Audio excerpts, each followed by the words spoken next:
أكبر أشهد أن لا إله إلا الله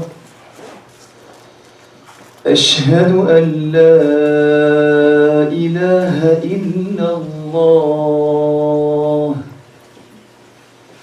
أشهد أن محمدًا رسول الله أشهد أن محمدًا رسول الله حي على الصلاة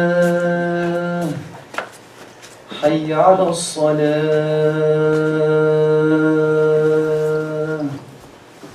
حي على الفلاح حي على الفلاح الله أكبر الله أكبر لا إله إلا الله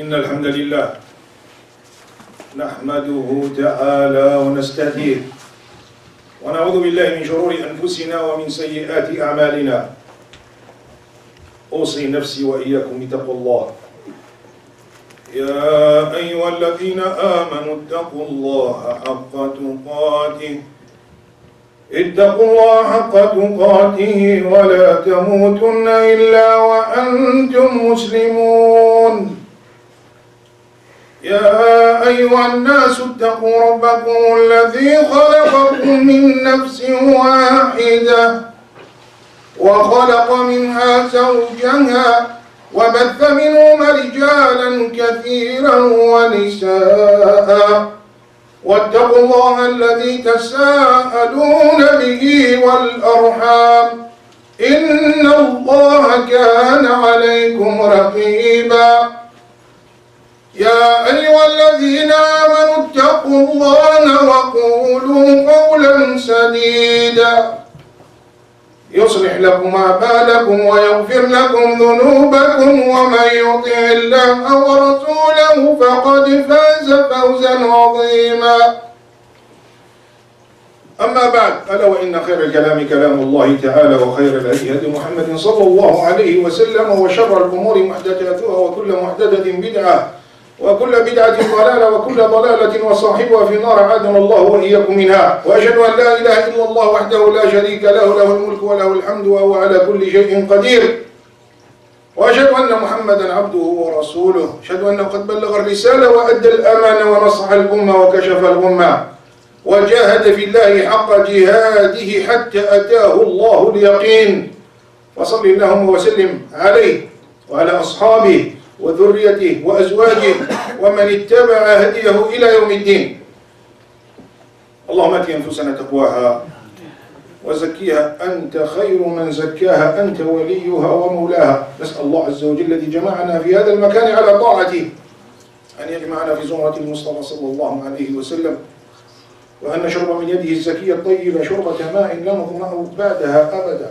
طبتم وطاب ممشاكم وتبوأتم من الجنة منزلا أما بعد أحبة الإيمان سوف أقف ببعض الوقفات إن شاء الله عز وجل وإن كان درسي اليوم عن أم الخبائث ولكن لابد علي أن أبين بعض الأمور لإخواني وهي تبعا لخطبة الجمعة الفائتة اعلموا أحبة الإيمان أنك أنت يا أيها المسلم تمشي بإيش؟ تمشي بآية قرآنية قل إن صلاتي ونسكي ومحياي ومماتي لله رب العالمين القطار التي تمشي عليه هو هذا السكة التي تمشي عليها هو صراط الله المستقيم فلما ربك عز وجل يقول لك مثلا بأن من صفات عباد الرحمن والذين لا يشهدون الزور وإذا مروا باللغو مروا كراما لما يقول لك ربك عز عز وجل بأن صفات الرحمن من بينهم أولئك الذين لا يشهدون الزور. أنت تأتي إلى التفسير كلام الله عز وجل فتجد بأن ابن سيرين والضحاك ومجاهد فسروا الذين لا يشهدون الزور أي أولئك الذين لا يحتفلون بأعياد الكفار. فأنت كمسلم قلت أشهد أن لا إله إلا الله وأشهد أن محمد رسول الله، كيف تتصرف؟ كيف تتصرف؟ قل يا ربي أريد أن أكون من عباد الرحمن، ومعنى ذلك أنني لا أحضر هذه الآيات. لا بد علينا أن نميز بين شيئين، وهذا الشيئين هذا الحكم فيه يرجع إلى رب العزة سبحانه وتعالى، لأن قضية جنة أو قضية نار يا أحبة الإيمان كل شيء هو قضية جنة أو قضية نار. تجتنب نواهي الله عز وجل وتمتثل لأوامره تدخل الجنة، تتعدى حرمات الله عز وجل تدخل النار والعياذ بالله. ماشي؟ وهو الحرج الشرعي والحرج الفطري. إيش معنى الحرج الشرعي والحرج الفطري؟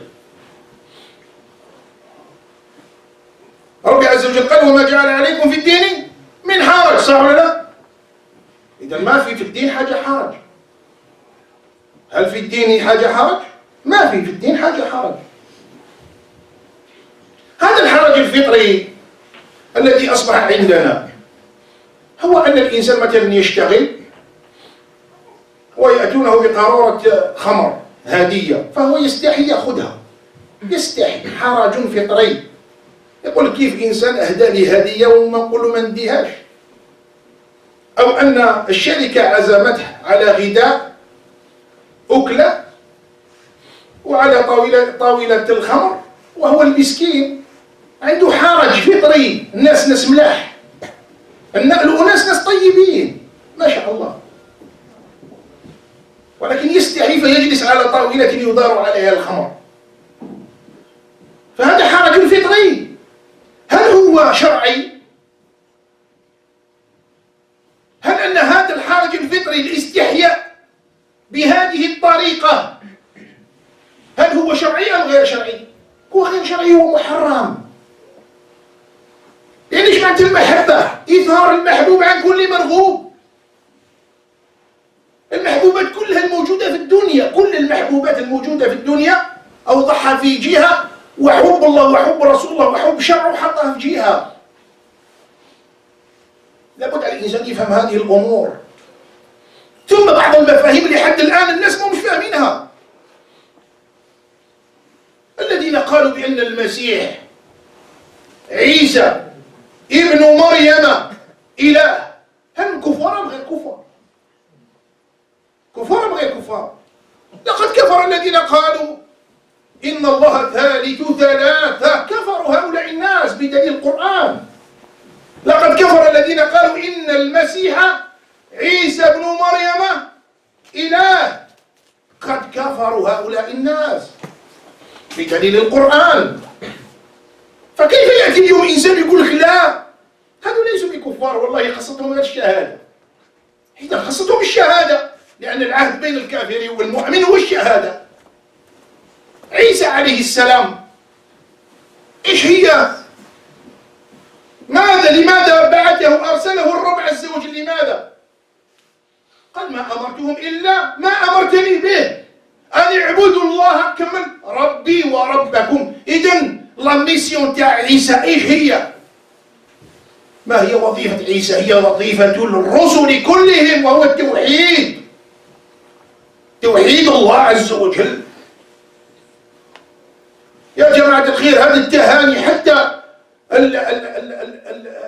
الكنيسة الأرثوذكسية لا تهنئ الكنيسة الكاثوليكية لأن في خلاف، يعني فيهم من اتخذ عيسى إله، ومنهم من اتخذ مريم أم الإله، ومنهم من لا يعترف بأم عيسى، ومنهم من يقول بأن هناك تثليث.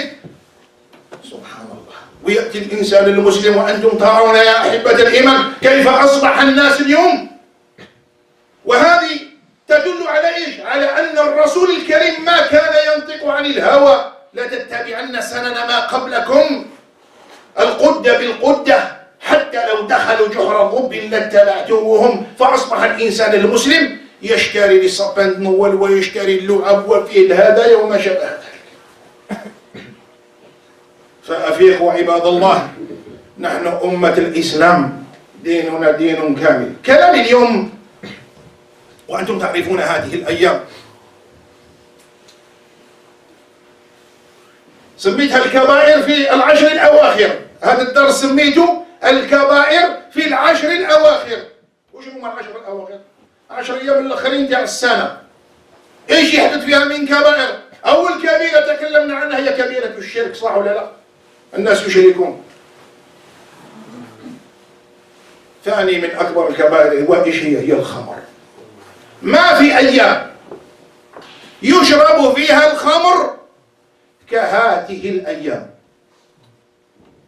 ما في أيام يشرب فيها الخمر يا أحبة الإيمان كهاته الأيام، رغم أن الخمر يدمر الكليات الخمس للدين.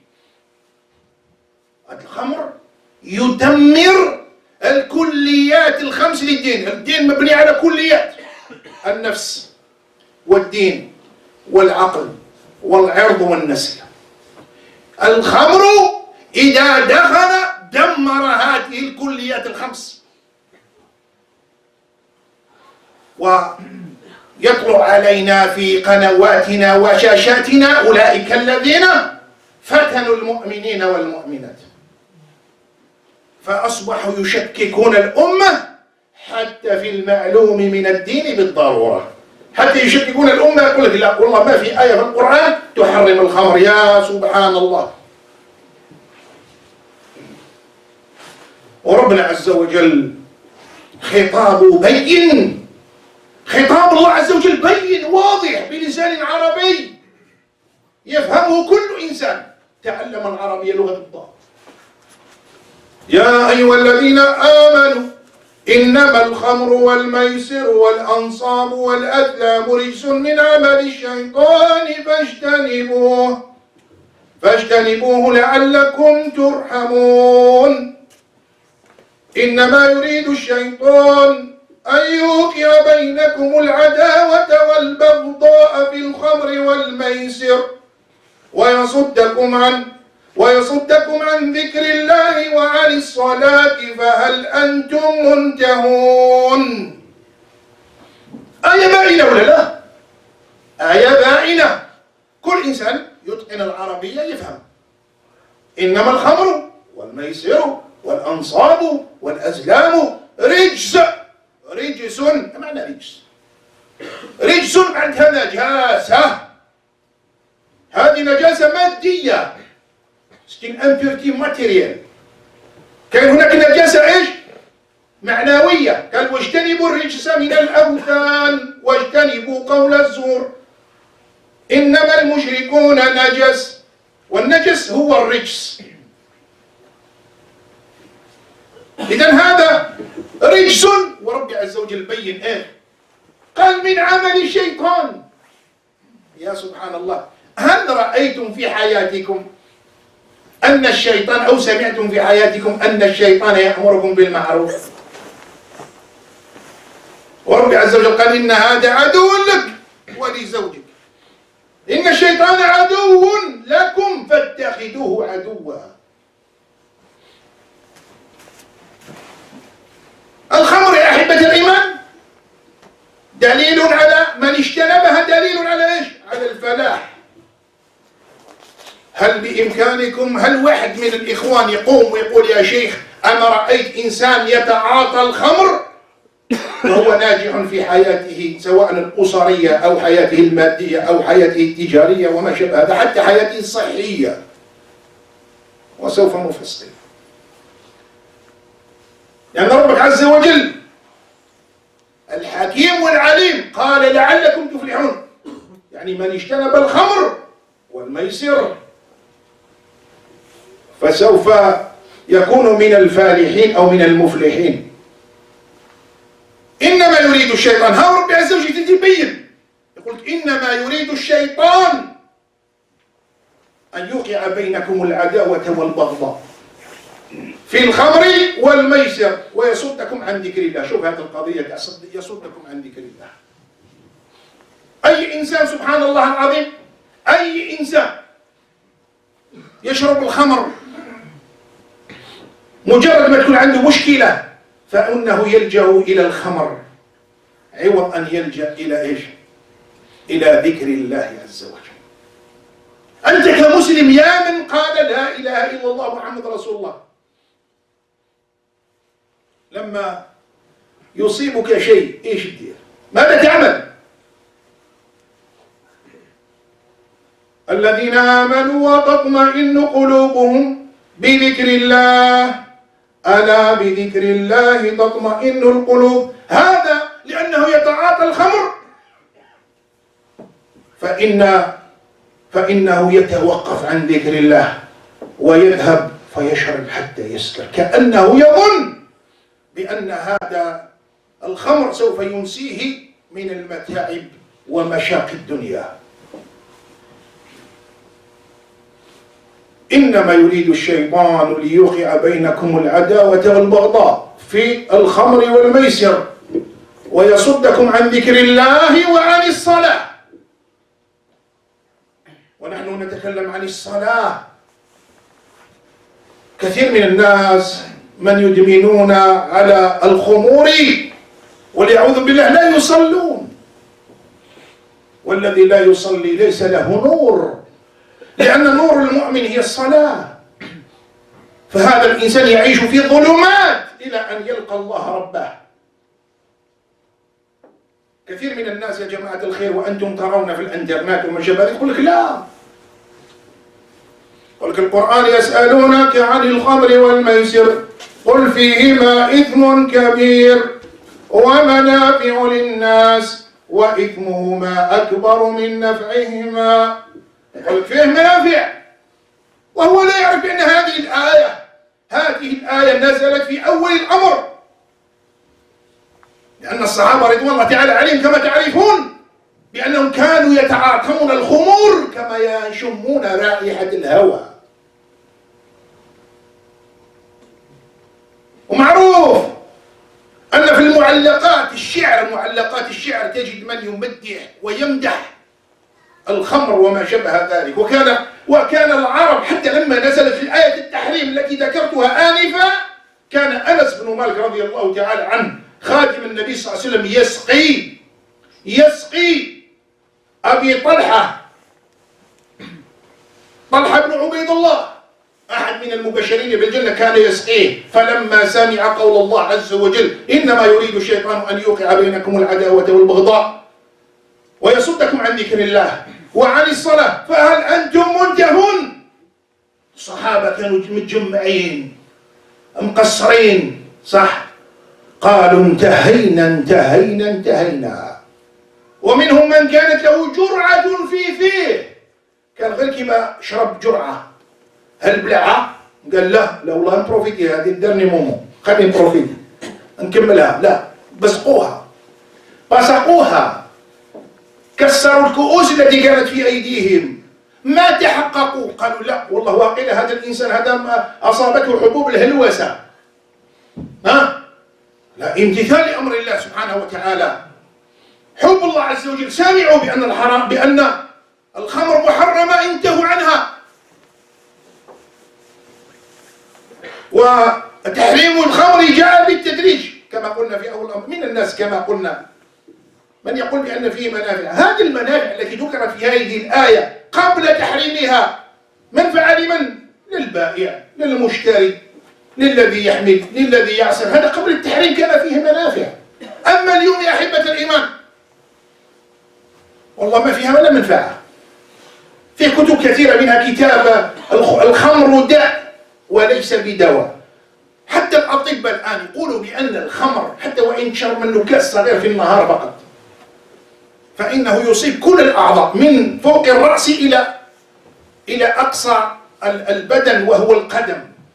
يصيب الأوعية الدموية، الضغط، السكري، أمراض السرطانات كلها. ما في شيء لا يصاب به الإنسان إذا كان من مدمني الخمر والعياذ بالله.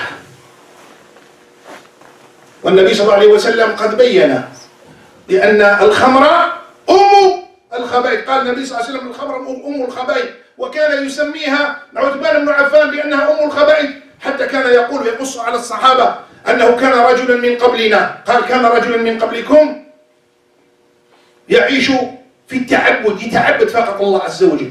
وكانت امرأة في القرية فأرسلت لها الجارية فقالت أدعوه، لن أدعوه حتى وقل له يأتينا لكي يقوم بشهادة، يعني يشهد على شيء.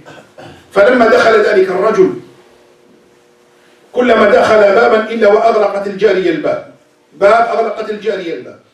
فوصل إلى المرأة التي دعته فقالت له يا إما تشرب خمر وإما تقتل الصبي وإما تفعل في الفاحشة، لأن الخمر يمشي مع الزنا. فهو بعقله قال أنا أشرب الخمر، فشرب الخمر فقتل الطفل وزنى بالامرأة. ليش؟ لأن الخمر أم الخبائث، الخمر أم الخبائث. في أول خطبتي قلت لكم يا جماعة الخير بأن الخمر يهدم الكليات الخمس التي بني عليها الدين.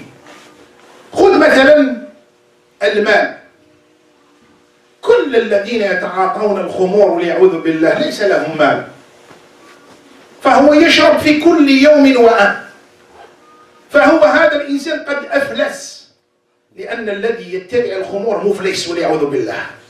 هؤلاء الناس مفلسون. فالمال الذي جعله الله عز وجل أمانة عندك فإنك سوف تنفقه فيما لا يرضي الله عز وجل. خذ العرض.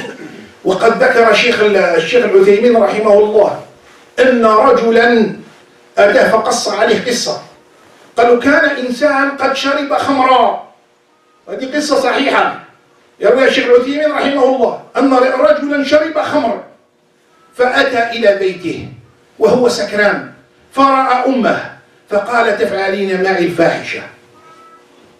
الأم لم ترد ذلك، فأخذ السكين فوضعه في بطنه، قال تفعلين معي الفاحشة وإلا أقتل نفسي. فاستسلمت الأم ففعل فيها الفاحشة، ثم لما أفاق من سكره علم ذلك فقتل نفسه. واحد من الناس الذي كانوا يتعاطون الخمور في يوم من الأيام يوم الخميس كان سكران، فجاء يمشي حتى وصل إلى باب المسجد فنام. فلما خرج أصحاب الفجر وجدوه ومعه الكلاب يبولون عليه ويتخوطون. من ذلك اليوم تاب إلى الله عز وجل وأصبح من المصلين، أصبح من المصلين. هذا يا جماعة الخير؟ هذا الخمر الذي دمر الأسر في هذه البلاد وفي بلادنا. وقد قال النبي صلى الله عليه وسلم كما جاء في الصحيحين عن ابن عمر رضي الله تعالى عنه أن من علامات قروب الساعة أن يرفع العلم ويثبت الجهل ويشرب الخمر وتشاع الفاحشة، أي تشاع الزنا. والزنا سوف نخصص لها خطبة، لأن هذه الأيام هي أيام معصية، ليست هي أيام عبادة، ليس للمسلم لغير المسلم. فإن الغير المسلم الآن كما قلنا يحضر الخمور ويحضر أين يقضي عطلة. سبحان الله.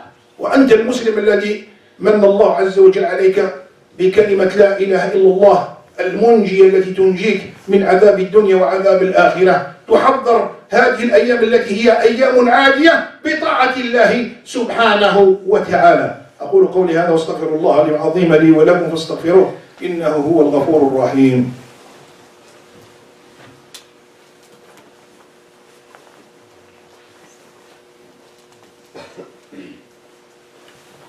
الحمد لله وكفى والصلاة والسلام على عباده الذين اصطفى، وصلى الله وسلم على سيدنا محمد صلى الله عليه وسلم.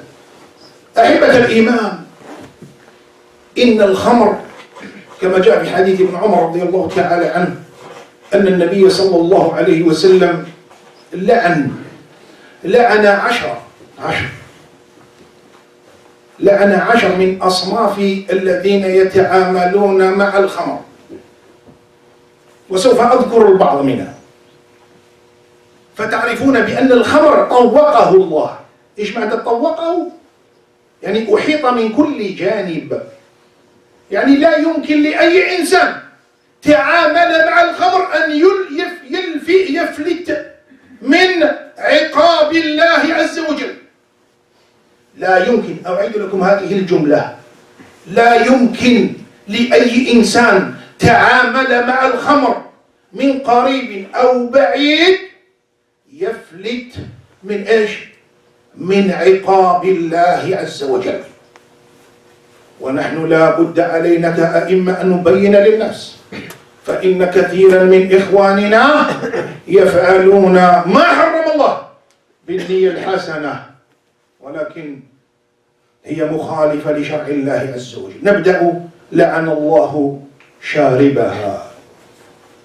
جاء في الحديث عند أحمد أن النبي صلى الله عليه وسلم قال: من شرب الخمر لم تقبل عبادته 40 يوما، فإن مات وهو كافر. سمعوا يا جماعة الخير، فإن مات وهو كافر، وإن عاد ثم تاب الله عليه.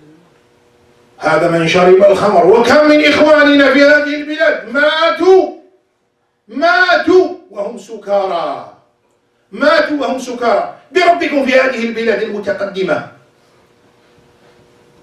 أي حادث يحدث، مرور، ايش يقولوا؟ يقولوا الالكول il a été mis en cause، صح ولا لا؟ الالكول a été mis en cause، يعني السبب الرئيسي هو الالكول في كثير من الأحيان.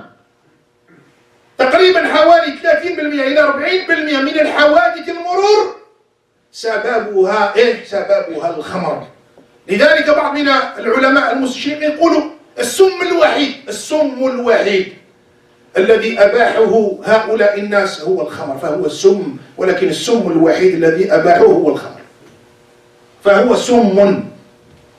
فلعن النبي صلى الله عليه وسلم شاربها، ولعن الله عز وجل حاملها. ليش ما قلتش عاصرها وعاصرها؟ ليش عاصرها ما قلتش؟ لأن الإخوان اللي يحضروا في المسجد ما كاش لي يعصرها، ولكن حاملها كثير من الناس حاملها. من سئل الشيخ بن جبرين، من الذي سأله؟ سأله سائق طاكسي من بلجيكا، قال له: يا شيخ أنا نخدم سائق طاكسي، وفي بعض الأحيان أكون في السوبر ماركت فيأتيني إنسان ويقول لي: أحمل معك هذا الأغراض إلى مكان الفلاني، وهذه الأغراض فيها إيش؟ فيها خمر. قالوا: لا يجوز. فقال الرجل: يا شيخ هذا شغلي. قال له: ألم تسمع بقول النبي صلى الله عليه وسلم: ولعن الله حاملها؟ لعن الله حاملها. فأنت تحمل الخمر، فلا يجوز شرعا أن تحمل الخمر. واللعنة هي الطرد من رحمة الله سبحانه وتعالى، واللعنة هي الطرد من رحمة الله عز وجل. واعلم عبد الله بأن شر الناس شر الخليقة، حتى وإن كنت تصلي وتصوم وتحج وما شابه ذلك، فشر الخليقة من باع آخرته بدنياه. شر الناس من باع آخرته بدنياه، وكلنا ميت.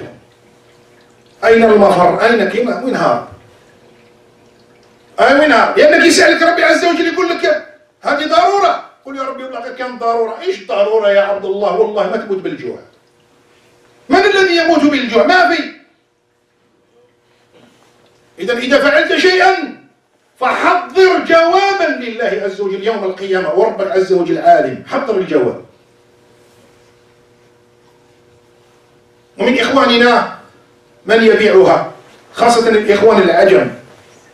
الإخوان العجم يستدلون ببعض الفتاوى الأحناف فيقولون بجواز بيعها وعدم جواز شربها، وهذه فتوى بعيدة عن الصح وبعيدة عن الشرع، بعيدة عن الشرع وبعيدة عن الصح وبعيدة عن الدين والشرع. وإنما كما قال العلماء: من اتبع رخص الفقهاء اجتمع فيه أبواب الشر كله. فهذا يفتيهم بجواز الربا، وهذا يفتيهم بجواز الزنا بالكافرات، وهذا يفتن بجواز أكل مال الناس، وهذا يجوز. فكل ما يبحث على رخصة فيأخذ هذه الرخصة ويعمل بها في حياته، وهو لا يعلم بأن هذا الأمر الذي قال فيه الله عز وجل: قل هل ننبئكم بالأخسرين أعمالا الذين ضل سعيهم في الحياة الدنيا وهم يحسبون أنهم يحسنون صنعا. كيف نتعامل مع السكارى؟ كيف نتعامل مع السكارى؟ إخوان لنا، هم الآن الإخوان لنا. ليش؟ موجودين في بئر، والله العظيم كثير من الإخوان موجودين في البئر، ونحن نلتقي بهم في كثير من الأحيان، ومشاكلهم الأسرية دائما نعيش معها. هذه المرأة التي تتزوج مع سكير، والله المسكينة عايشة معيشة ضنكة، كل أسبوع يسكر، وكل لما يدخل البيت يضرب ويكسر وما شابه ذلك. أي حياة هذه؟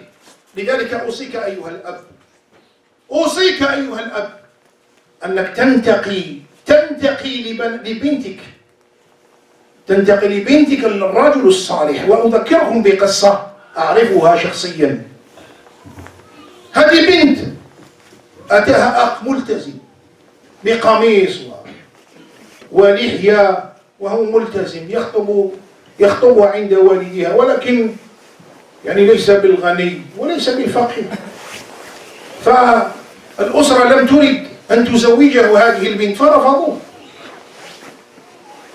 وأنتم تعرفون أحبة الإيمان، كلنا عندنا بنات، وأنتم تعرفون أن في الدين ما كاش اللعب. إيش معنى ما كاش اللعب؟ قال: إذا أتاكم من ترضون دينه وخلقه فزوجوه، وإلا تفعلوا فسوف يكون فساد وإثم عظيم. فساد. فجاءها إنسان بالمرسيدس، أنا أقول لكم صريح، جاء إنسان بالمرسيدس فخطبها فأعطيت له تلك البنت، فأصبح يأتيها كل خميس في الليل سكران ويضربها ضربا مبرح، فما فتئت الأيام حتى طلقت. فسوف يكون إيش؟ فساد. فهذه البنت ما زالها الآن عانزة في بيتها إلى يومنا هذا. لماذا؟ أتستبدلون الذي هو أدنى بالذي هو خير؟ كل إنسان يستبدل الذي هو أدنى. سبحان الله، عندكم جي دورونج، عندكم لي بواسون، عندكم كل شيء. الإنسان يترك هذه ويذهب إلى ما حرم الله عز وجل، يدمر بها بيته ويدمر بها نفسه وماله ودينه ونسله وعرضه وكل شيء. من أجل إيش؟ من أجل دمار. لذلك سمي بالخمرة خمرة مع تسعة، فليضربن بخمرهن، يعني يغطين. فالخمر هو غطاء للعقل. كيف تاب إنسان؟ وهذه ممكن تفعلوها يا جماعة الخير. كيف تاب إنسان؟ تاب إنسان أنه كان يتعاطى الخمر فأتبعه صاحبه، وصابوا له بال باش الإنسان يديرها يا جماعة الخير. ممكن أن الإنسان يفعل هذا الأمر ويكون من المقربين عند الله عز وجل. كيف يدير؟ يخلي هذا صاحبه هذا الذي يذهب يتخمر ويذهب يدي معه الكاميرا كما الكاميرا هذه، ويصوروا لما يخرج من المخمرة كيف هو سكران عن اليمين وعن الشمال، يتخبط بين الطرقات، يبول في سرواله، يتغوط في سرواله، يتكلم الكلام الفاحش. ثم لما يفيق في الصباح يقولوا: أخي تعال، أنت هو هذا. والله كثير من الناس تابوا بهذا الأمر. وأنتم تعلمون أحبة الإيمان بأن في البلاد هذه كثير من إخواننا مبلوين بلاء عظيما بالخمور. اذهبوا إلى المحلات الكبيرة، تجد مسلمين يخرجون بالصناديق بالخمور، خاصة في هذه الأيام. أين الدعوة إلى الله؟